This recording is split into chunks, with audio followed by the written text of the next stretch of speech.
The German destroyer Z2 Georg Thiele was a Type 1934 destroyer built for the Kriegsmarine in the mid-1930s.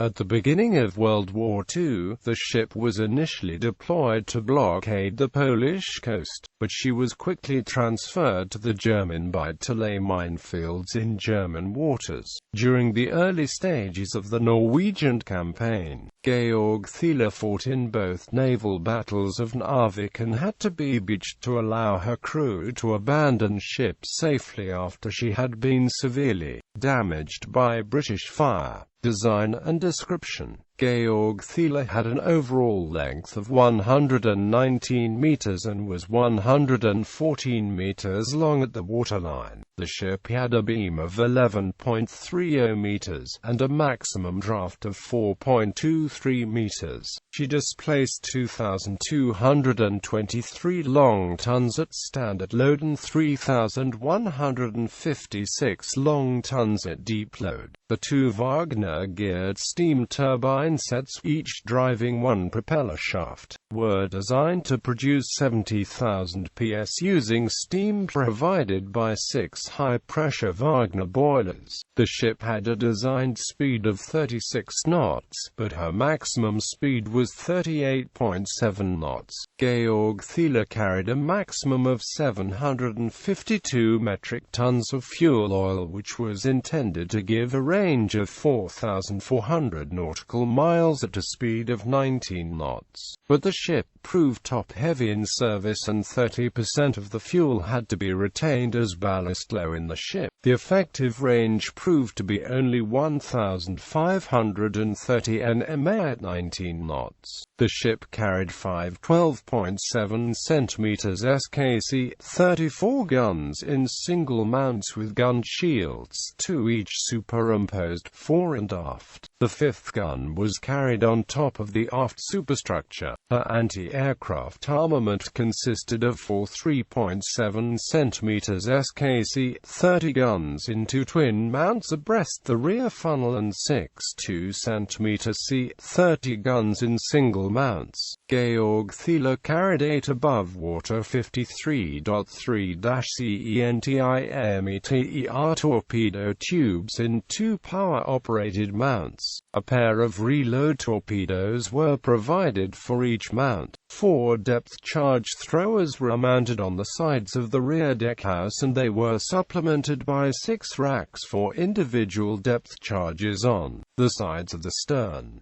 Enough depth charges were carried for either 2 or 4 patterns of 16 charges each. Mine rails could be fitted on the rear deck that had a maximum capacity of 60 mines. A system of passive hydrophones designated as GHG was fitted to detect submarines. A crew numbered 10 officers and 315 enlisted men, plus an additional 4 officers and 19 enlisted men if serving as a flotilla flagship. Construction and career: the ship was ordered on the 7th of July 1934 and laid down at Deutsche Werke Kiel. On the 25th of October 1934 as yard number K243. She was launched on the 18th of August 1935 and completed on the 27th of February 1937. The ship was named after Lieutenant Commander Georg Thiele, who commanded the 7th Half Flotilla of torpedo boats in the Battle of Texel in October 1914.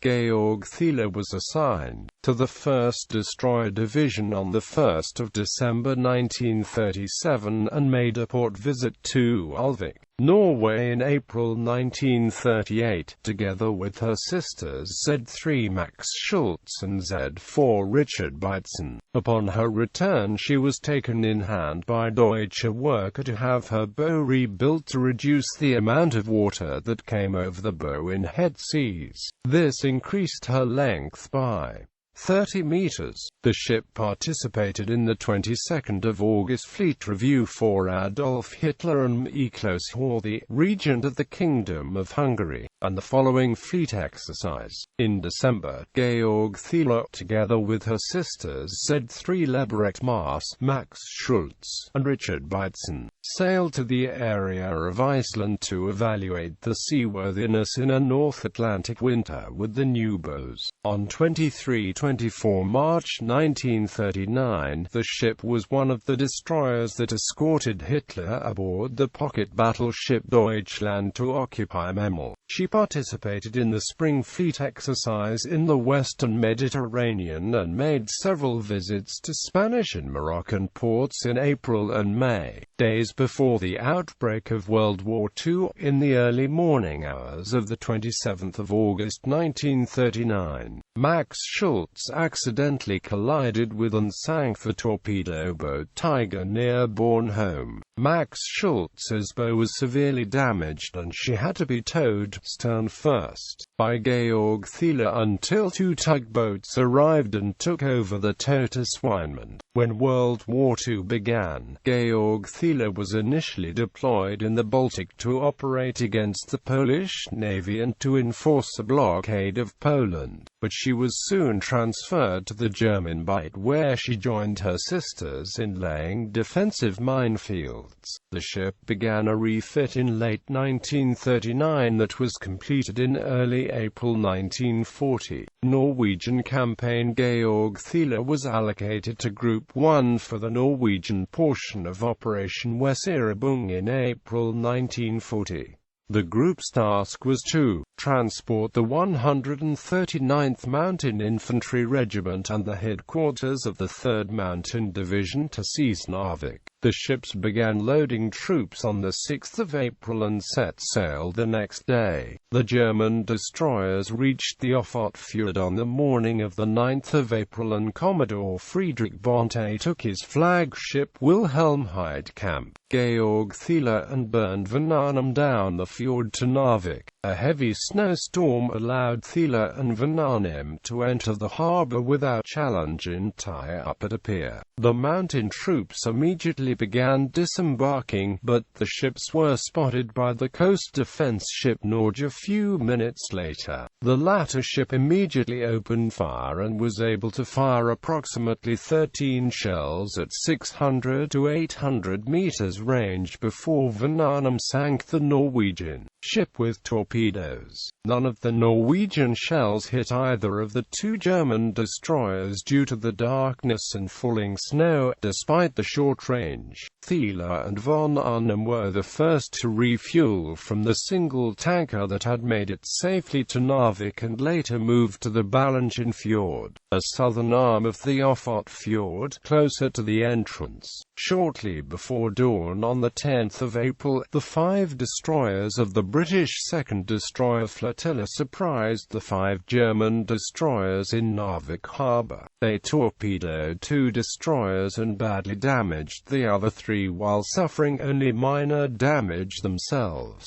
As they were beginning to withdraw, they encountered the 3 destroyers of the 4th Flotilla which had been alerted in the Herjensfjord when the British began their attack. The Germans opened fire first, but the gunnery for both sides was not effective due to the mist and the smoke screen laid by the British as they retreated down the Ofot Fjord. The German ships had to turn away to avoid a salvo of 3 torpedoes fired by one of the destroyers in Narvik. But Thiele and Van Arnhem had also been alerted and were coming up to engage the British. The 2 German destroyers crossed the T of the British flotilla and were able to fire full broadsides at a range of only 4,000 meters. They first engaged the British flagship HMS Hardy and badly damaged her. Both of her forward guns were knocked out and the forward superstructure was set afire. Hardy was forced to beach herself lest she sink, and the German ships switched the fire to HMS Havik, the next ship in line. The fire was relatively ineffective and both sides fired torpedoes without scoring any hits. Havik pulled out and dropped to the rear to fight off any pursuit by the ships of the 4th Flotilla. This placed HMS Hunter in the lead and she was quickly set on fire by the German ships. Thiele probably also hit her with a torpedo and she was rammed from behind by HMS Hotspur when the latter ship lost steering control. Hotspur was able to disengage, but Hunter capsized shortly afterward. The 3 remaining British ships were able to escape from the Germans under the cover of a smoke screen. Georg Thiele had been badly damaged by the British ships as she'd been hit 7 times that knocked her forward gun and her fire control equipment, flooded 1 magazine, started fires, and killed 13 crewmen. On the night of 12-13 April, Commander Erich Bayer, the senior surviving German officer, received word to expect an attack the following day by British capital ships escorted by a large number of destroyers and supported by carrier aircraft. Thiele had only 4 guns ready and 6 remaining torpedoes by this time. The battleship Warspite and 9 destroyers duly appeared on the 13th of April, although earlier than Commander Bay had expected, and caught the Germans out of position.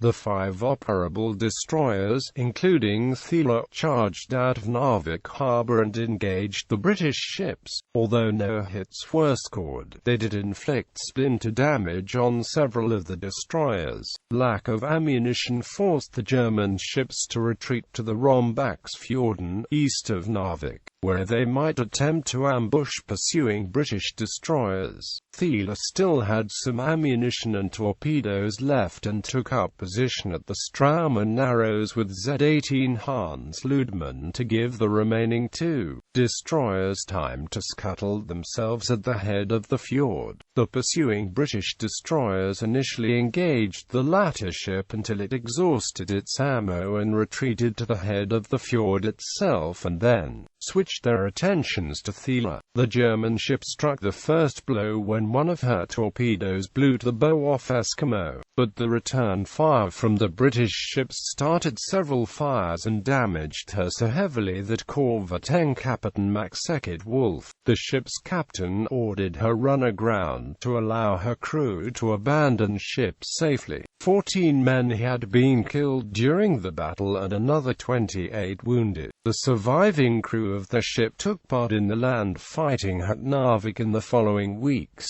Wolf served as a battalion commander in the Marine Regiment Berger during the land battle. He was awarded the Iron Cross First Class on the 12th of May 1940 and the Knight's Cross of the Iron Cross the following August for his leadership of Z2 at Narvik. The ship later broke in 2 and capsized.